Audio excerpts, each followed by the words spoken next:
Mes amis, bonjour, on se retrouve aujourd'hui pour une petite vidéo donc sur une demande que j'ai eu plusieurs fois en commentaire, à savoir comment repayer un emprunt sur le RMM.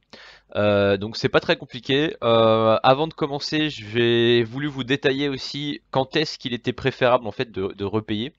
Donc là on va parler de repaiement partiel, donc pas d'un repaiement complet. Mais en gros, quand est-ce que vous devez ou voulez repayer vos intérêts? J'ai très rapidement fait un calcul très rapide. Donc j'ai pris une année, donc j'ai pris 365 jours. Pour faire simple, j'ai pris 10 000 $ d'emprunt à 10% de APR. Donc pas APY, hein, APR. Donc c'est-à-dire sans intérêt composé, pour simplifier tout ça.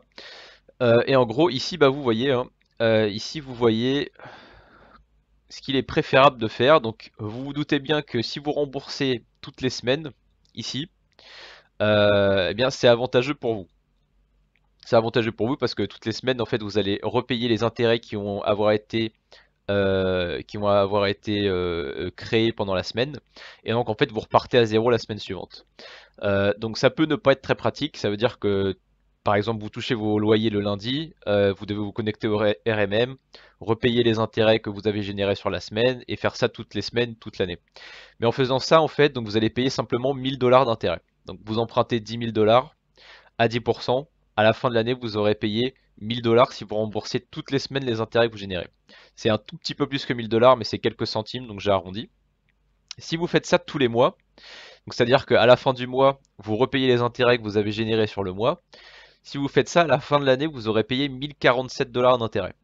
Donc là déjà, on a une différence de 47 $ entre le paiement par semaine et le paiement par mois.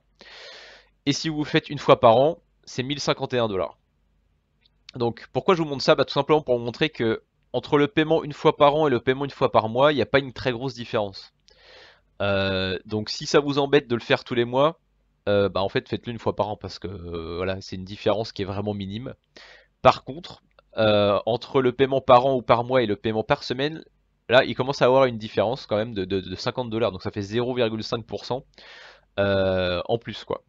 Donc voilà, simplement un petit point rapide pour vous montrer un peu à quel point les intérêts composés peuvent jouer sur votre emprunt. Donc on va tout de suite repasser au repaiement. Avant ça, je vais vous montrer du coup moi ce que je vais faire ici. Je vais repayer donc les intérêts que j'ai générés depuis que j'ai commencé à utiliser le RMM, qui sont à peu près de 6 $. Et donc j'avais mis une partie de ce que j'avais emprunté sur Up Exchange que j'avais déjà présenté dans une vidéo précédente. Donc je vous la remettrai également en haut. Et donc j'avais utilisé la pool USDT qui me générait des GNO, donc des Gnosis.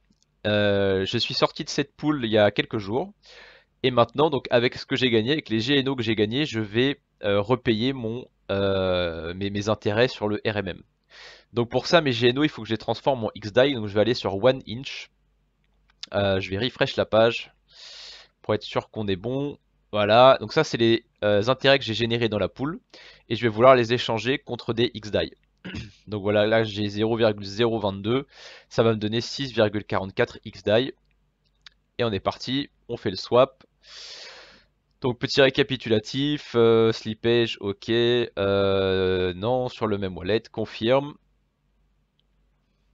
J'ai mon MetaMask qui va pop, on confirme, et la transaction est partie.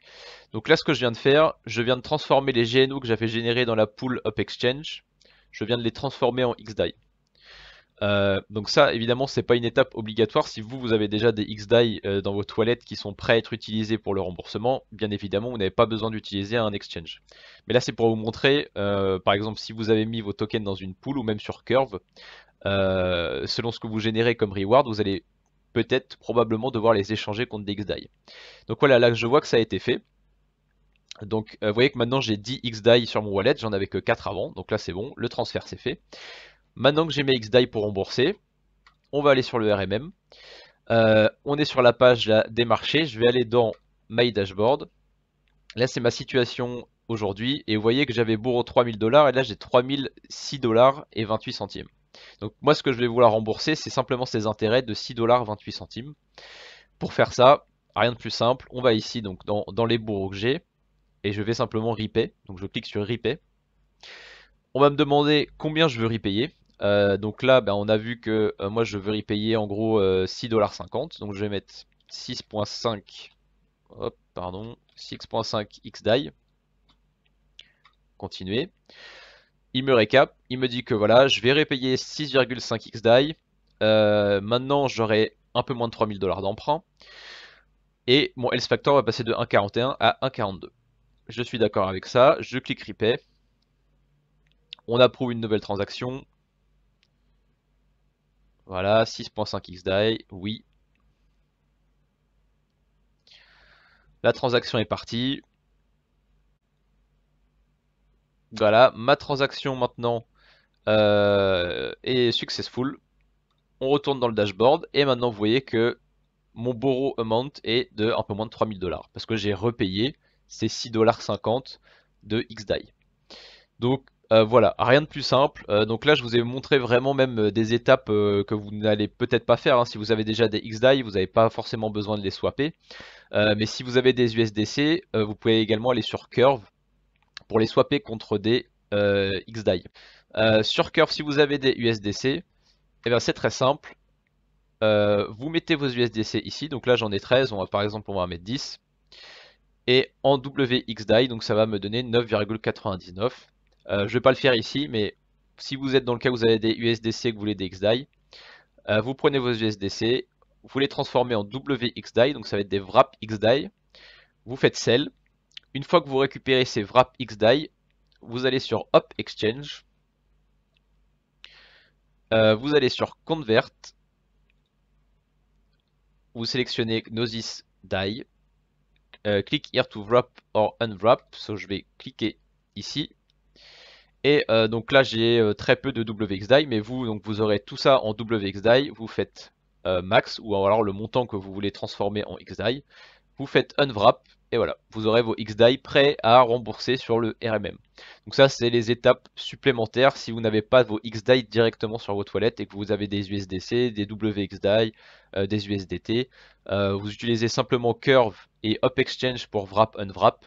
Et voilà, les frais sont négligeables, donc vous pouvez utiliser ça autant que vous voulez, hein. Il n'y a pas de risque de payer des gas fees de 10$ ou quoi que ce soit, donc même des petits montants, vous pouvez passer par ça. Il n'y a pas de souci. Donc voilà, j'espère que cette vidéo aura été utile et n'hésitez pas dans les commentaires, hein. Vous voyez que on lit vos commentaires, on répond aussi à vos questions. Et si on voit des choses récurrentes, on fera des vidéos dessus. Donc n'hésitez pas surtout. Et je vous dis à très bientôt pour une prochaine vidéo.